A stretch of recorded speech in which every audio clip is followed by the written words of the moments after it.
Bismillahirrahmanirrahim. Elhamdülillahi Rabbil alemin. Vessalatu vesselamu ala Rasulihil kerim. Ve ala alihi ve ashabihi ecma'in. Hürmetli din kardeşlerim, Esselamu aleykum ve rahmetullahi ve berekatuh. Allah Teala barşamızga da özünün şeksiz selamın, rahmetin hem bereketin eriştirseydi. Elhamdülillah. Allah Teala'nın rahmeti, kudreti, merhameti şeksiz. Allah Teala her vakit bizge özünün nimetlerin berip tura. Bizge Allah Teala'nın nimetlerin dürüst kullanıp, ana şükür kılıp yaşarga kerek. Lakin yaşkına adam balası nefesine birilip, şeytanga iyerip, hatalana, türlü günahlar kıla, şulay etip özünün köngüline ziyan kitire, kalbin karalta. Peygamberimiz sallallahu aleyhi ve sellem özünün bir hadisinde aytkan, kişi günah kılgandan soň anın kalbinde kara top barlıkka kile. Eğer ol gafu ötünmese, Allah Teala'dan gafu soramasa, şuşu günahlarını devam etse, anın kalbinde kara toplar kubeye hem kalp dolusınca karalana. Şulay etip kişinin köngülinden tınışlık kite, turmuşundan bereket kite, hem Allah Teala bizge köngüllerimizni paklar için, tanışlıkka erişir için, baxt saadetka erişir için mümkünlikler biri. Allah Teala bizge izgi kişiler, izgi aylar bula kitdi. Ham şunday izgi aylarının birisi Şaban ayı. Şaban ayı bizge izgi Ramazan ayının yakınlaşuun iska düşürü. Peygamberimiz sallallahu aleyhi ve sellem özünün bir hadisinde bulay dep dua kılgan: Allahumma barik lana fi Rajab ve Şaban ve ballighna Ramadan. Yani ya Rabbim bizge Rajab hem Şaban aylarında bereket bir, hem bizni Ramazan ayına eriştir. Sünnet boyunca Şaban ayının koy bir günlerinde uraza tuturga gerek. Şaban ayında uraza tutup biz izgi Ramazan ayına hazırlanabız. Ramazan ayında uraza tuturga kış hal bolsun için Şaban ayının ahırgı günlerinde uraza tuturga kengeş etilmi. Yani Şaban ayının başında hem ortasında uraza tutu Peygamberimizin sünneti bulup tura. Köpkene hadislerde aytilgancha Resulübüz sallallahu aleyhi ve sellem Şaban ayının köpçilik günlerinde uraza tutkan. Şulay etip ol Ramazanga hazırlangan. Şaban ayında uraza tutunun faziletleri, hasiyetleri turunda köpkene hadislerde aytilgan. Şaban ayında uraza tutuşularga Allah Teala özünün rahmetin eriştire, alarının duaların kabul kıla.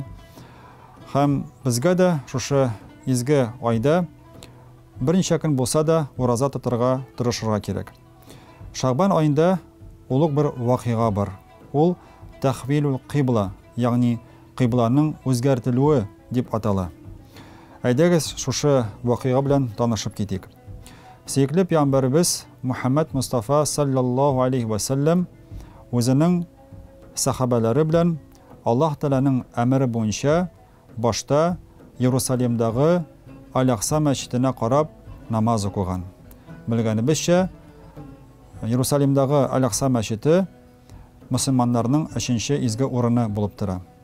Birinchi izgi o'rin Makkadagi Ka'batulloh Haram mescidi, ikkinchi izgi o'rin Madina shahrindagi Peygamberimizning mescidi, ham uchinchi izgi o'rin Al-Aqsa mescidi. Kunlardan bir kunni Yahudilarning birisi bulay deb aytgan: "G'ajab, Müslümanlarning dini bizning dindan ayrılıp tura, lakin ular bizning qiblani kullanalar" degan. Al-Aqsa mescidi Yerusalim yerleri Müslümanlar işine tugul, Yahudiler işinde izgi o'rin bo'lib sanala. Şuna ko'ra Yahudilarning birisi shunday so'zlar aytgan. Peygamberimiz sallallahu aleyhi ve sellem bu so'zlarni eshitgach, burchilgan ham qiblaning Makkadagi Ka'batullahda bo'lishini tilagan. Ham Allah Teala'ga duo qilgan. Allah Teala'nın rahmeti boyunca Müslümanlarning qiblasi hicretten soň 2-nji yılni Şaban ayının 15-nji gününde o'zgargan. Hadislerde aytilgancha Resulübüz sallallahu aleyhi ve sellem Madina shahrindagi Banu Salama мәчетендә Иля намазы фарызының 2 рикагатын укыганда вахи ингән. Аллаһ Таала үзенең әмерен җиткергән. Расулыбыз намаз хәлендә Кәгъбәтуллага борылган. Мәккә шәһәрендәге Кәгъбәтуллага борылган. Бу хәлне күргән сахабалар да Пәйгамбәребезгә ияреп Кәгъбәтуллага борылганнар һәм намазны дәвам иткәннәр. Шулай итеп, кыйбла үзгәргән. Бу хакта Аллаһ Таала Куръанда да әйтә, Бакара сүрәсенең 144-нче аятында. Аллаһ Таала булай дип әйткән: "И Расулым, сине һичшиксез үзең риза булган кыйблага бурабыз. Моннан соң намаз укыганда йөзеңне шул тарафка юнәлдер. И кешеләр, кайда гына булсагыз да, йөзләрегезне шул тарафка, ягъни кыйблага юнәлдерегез" дип әйтә Аллаһ Раббыбыз. Шагбан айының 14-нче һәм 15-нче көннәре арасындагы кичә елның иң изге кичәләренең берсе булып санала. Бу кичә гарәпчә Лейлатул Бараа дип атала. Ягъни Бараат кичәсе. Бараат сүзе җәһәннәм утыннан азат булу дигәнне аңлата. Ягъни шушы кичәдә, Бараат кичәсендә гыйбадат кылучылар, дуа кылучылар, истигъфар кылучылар, Аллаһтан гафу сораучылар җәһәннәм газабыннан ерагаялар. Аллаһ Таала аларга рәхмәтен ирештерә, аларның гөнаһларын гафу итә. Шагбан айының 15-нче кичәсендә, ягъни Барат кичәсендә гыйбадат кылу турында күп кенә хадисләрдә әйтелгән. Һәм шундый хадисләрнең берсендә булай дип әйтелгән. Бу хадисны Гайша анабыз риваят итә. Бер төнне Пәйгамбәрбез саллаллаһу алейхи ва саллям тахаҗҗуд намазын укыды. Һәм узак вакыт сәҗдәдә булды. Гайша анабыз Пәйгамбәребезнең узак вакыт сәҗдәдә булуын күргәч, Пәйгамбәребез үлмәде микән дип уйлап куйды. Һәм аның баш бармагын кузгатты. Пәйгамбәребезнең бармагы кузгалгач, Гайша анабыз кире үзенең яткан җиренә кайтты. Шуннан соң Гайша анабыз Пәйгамбәребезнең сәҗдә вакытында кылган дугасын ишетте. Расулыбыз саллаллаһу алейхи ва саллям сәҗдәдә булганда Аллаһка ихластан ялварды. Хадистә аның дугасы китерелә. Пәйгамбәребез булай дип ялварды: "Мин синең җәзаңнан мәгъфиратыңа сыгынам. Я Раббым, мин синең җәзаңнан мәгъфиратыңа сыгынам. Синең ризасызлыгыңнан ризалыгыңа сыгынам. Мин синең бик икәнлегеңне беләм, әмма сиңа тулысынча шөкранә кыла алмыйм. Синнән ярлыкка сорыйм һәм үземә синнән сыгыну урыны эзлим" дип дуа кылган. Шуннан соң Пәйгамбәрбез саллаллаһу алейхи ва саллям сәҗдәдән башын күтәргән, намазны дәвам иткән. Намазны укып бетергәннән соң Расулыбыз саллаллаһу алейхи ва саллям Гайша анабыздан сораган: "Бу кичнең нинди икәнлеген беләсеңме?" дигән. Гайша анабыз: "Аллаһ һәм аның илчесе яхшы белә" дигән. Шуннан соң Пәйгамбәрбез саллаллаһу алейхи ва саллям бу Шагбан айының яртысы. Һәр нәрсәгә кудрат иясе Аллаһ бу кичне үзенең кулларына карады һәм ярлыкка сораучыларны гафу итте. Һәм Аллаһ Таала шушы кичне гыйбадат кылучыларга нигъмәтне 2 тапкыр арттырды.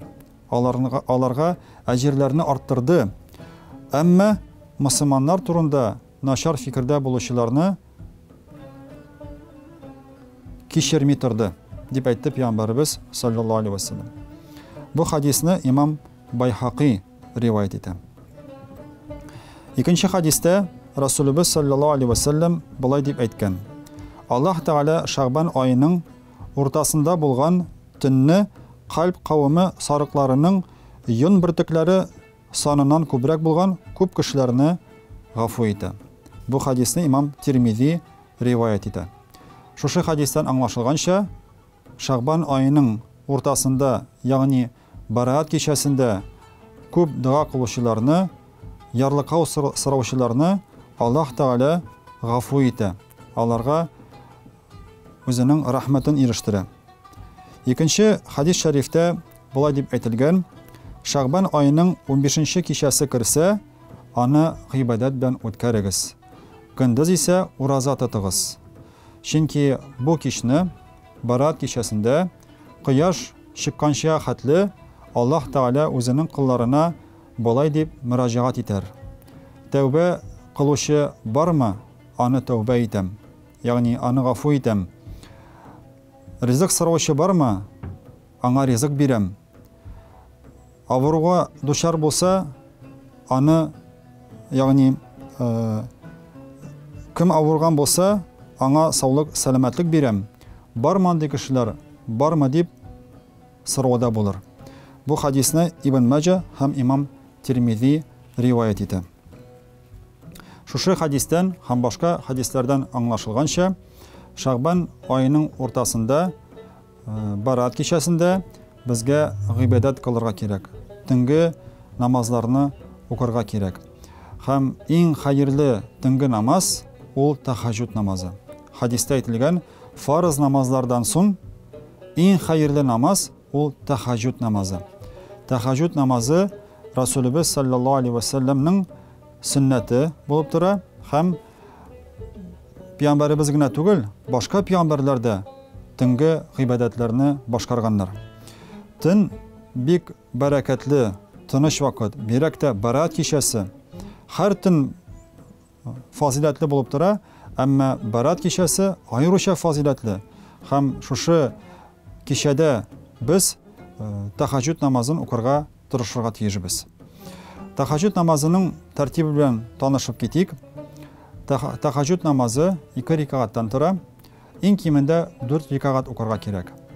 2 рикагат укыганнан соң 2 якка салам бергәч, тагын 2 рикагат укырга кирәк. Һәм шулай итеп 4, 6, 8, 10, 12 һәм күбрәк рикагатлар укырга мөмкин. Безнең галимнәребездән шундый тәртип тапшырыла.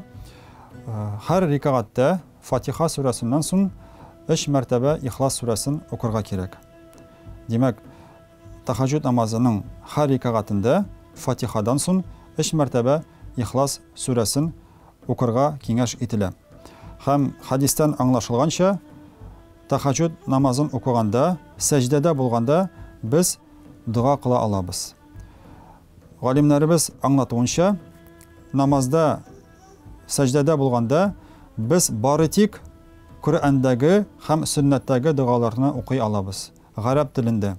Үз телебездә сәҗдә вакытында дуа кылырга ярамый, чөнки бу намазны боза торган гамәл булып санала.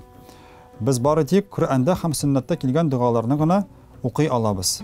Мәсәлән, сәҗдә вакытында Аллаһумма иннака афуун карим, тухиббул афва фаъфу анни дип дуа кыла алабыз.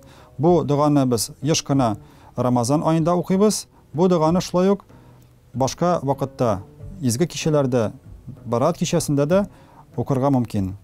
Намаз вакытында да укырга була, намаздан соң да укырга мөмкин. Шулай ук Раббана атина фид дунья хасана дип укырга мөмкин сәҗдә вакытында.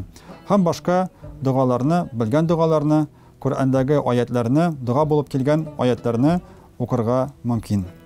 Икенче хадисләрдә әйтелгәнчә, кеше Аллаһка сәҗдә вакытында якын була. Кеше Аллаһка сәҗдә вакытында якын була. Чөнки без сәҗдә кылганда үзебезнең Аллаһ каршында зәгыйфлыгыбызны белдерәбез. Үзебезнең мохтаҗлыгыбызны белдерәбез. Без Раббыбызга мохтаҗ, аның ярдәменә, аның рәхмәтенә. Без бары тик аның рәхмәте аркасында яшибез. Менә шундый уйлар белән, ихласлык белән дуа кылырга кирәк. Шундый дуалар кабул була. Шулай ук намаз укыганнан соң Коръән аятларын, Коръән сүрәләрен укып, кулларыбызны күтәреп, Аллаһка ялварырга мөмкин. Истигъфар әйтергә мөмкин. Астагфируллаһал азим, астагфируллаһал азим дип 100 мәртәбә әйтергә мөмкин. Бу сүзләр нәрсәне аңлата? Я Раббым, минем гынахларымны кичер. Я Раббым, минем гынахларымны кичер. Һәм шулай ук салаватлар әйтергә мөмкин. Намаздагы салаватларны кабатласак була. Аллаһумма салли аля Мухаммадин ва аля али Мухаммад кама саллайта аля Ибрахим ва аля али Ибрахим иннака хамидун маджид. Аллаһумма барик аля Мухаммадин ва аля али Мухаммад кама баракта аля Ибрахим ва аля али Ибрахим иннака хамидун маджид. Шушы салаватны 50 мәртәбә, 100 мәртәбә күпме булдыра алабыз, әйтергә мөмкин. Димәк, тәһаҗҗүд намазын укыганнан соң Коръән сүрәләрен, салаватларны әйтеп, кулларыбызны күтәреп дуа кыла алабыз. Шушы кичәнең фазилатларын истә тотырга кирәк, шушы кичәнең кадерен белергә кирәк. Аллаһ Таала бу кичәдә бирә торган мөмкинлекләрне башка кичәләрдә бирми. Галимнәребез аңлатуынча, Аллаһ Тааланың рәхмәте шиксез һәм гынахлардан пакланыр өчен, күңелләребезне нурландырыр өчен, Аллаһ Таалага якынайыр өчен шушы кичәләрнең кадерен белергә кирәк. Барат кичәсенең кадерен белергә кирәк. Әгәр без шушы кичәдә 1 сәгать, 2 сәгать күпме булдыра алабыз, гыйбадат кылсак, аның нәтиҗәсен, шушы гыйбадатларның нәтиҗәсен һичшиксез сизәчәкбез, күрәчәкбез. Аллаһ Таала безгә мөмкинлекләр бирә, безгә шушы мөмкинлекләрдән файдаланырга кирәк. Һәм Хасан Басриның сүзләрен дә искә төшерәсем килә. Көннәрдән бер көнне Хасан Басри исемле улуг галимнән сораганнар: "Хәзрәт, ни өчен төнлә нафил гыйбадат кылучыларның йөзләре шундый матур, шундый нурлы?" Хасан Басри аларга булай дип җавап биргән: "Чөнки алар рәхмәтле Аллаһ белән бергә калалар." Шуннан да төнлә гыйбадат кылучыларга беркем дә кымаучаламый. Чөнки ул вакытта тынычлык, ул вакытта бөтен галәм йоклый дип әйтергә мөмкин, һәм кеше төнлә гыйбадат кылганда бары тик Аллаһ белән генә кала. Төнлә гыйбадат кылучылар риядан ерак була. Аларны беркем дә күрми, аларга беркем дә карамый, бары тик Аллаһ кына күрә, бары тик Аллаһ кына ишетә. Һәм шул вакытта, шул мизгелләрдә без Аллаһка якынаябыз һәм барат кичәсендә генә түгел, башка кичәләрдә, башка төннәрне дә бу сөннәтне үтәргә тырышырга кирәк. Төнлә даими рәвештә гыйбадат кылучылар гыйбадатның ләззәтен тыя башлыйлар. Һәм барат кичәсендә, башка изге кичәләрдә гыйбадаттар кылсак, без башка гыйбадатларны, фарыз гыйбадатларны яхшырак кыла алачакбыз. Сөннәт гамәлләр, нафил гыйбадатлар фарыз гыйбадатларны дөресрәк, матуррак башкарырга ярдәм итә. Фарыз намазларыбыз, ваҗиб гамәлләребез, тиешле гамәлләребез матуррак булсын өчен шушы гыйбадатларны башкарып, Аллаһ Таалага якынай, тагын да күбрәк якынайыр өчен сөннәт гамәлләргә, нафил гыйбадатларга игътибар бирергә кирәк. Әгәр без барат кичәсендә һәм башка кичәләрдә сөннәт гамәлләргә, нафил гыйбадатларга игътибар бирсәк, аларны башкарырга тырышсак, безнең фарыз намазларыбыз, без фарыз намазларны башка халәттә укый алачакбыз. Аллаһ Таала безгә рәхмәтен ирештерәчәк. Раббыбыз Аллаһ һәр кайсыбызга барат кичәсенең фазилатларын истә тотып, шушы кичәне гыйбадат белән үткәрергә насип итсә иде. Быел барат кичәсе 17 мартка туры килә. Ягъни 17 март көнне, пәнҗешәмбе көнне, кояш байыганнан соң без барат кичәсенә керәбез. Һәм 18 мартның иртәсенә кадәр таң атканчы безгә гыйбадатта булырга тырышырга кирәк. Бер генә сәгать булса да гыйбадатта булсак хәерле була. Һәм хадистә әйтелгәнчә 17 март көнне барат кичәсе алдыннан уразага керсәк бик хәерле була. Көндез уразада тотырга кирәк, төнлә гыйбадат кылырга кирәк. Уразага ничек ниятләргә мөмкин? Раббым, синең ризалыгың өчен мин Шагбан айында ураза тотырга ниятлим. миңа ярдәм ит, рәхмәтеңне ирештер дип, үз телебездә дә шулай ниятләргә мөмкин. Иң мөһиме күңел белән ниятләү. Аллаһ Тәгалә барчабызны да рәхмәтеннән аермаса иде һәм Шагбан айында гыйбадәтләр кылып, Барат кичәсендә гыйбадәттә булып, Рамазан айында каршы алырга насыйп булса иде. Ассаламу алейкум ва рахматуллахи ва баракатух.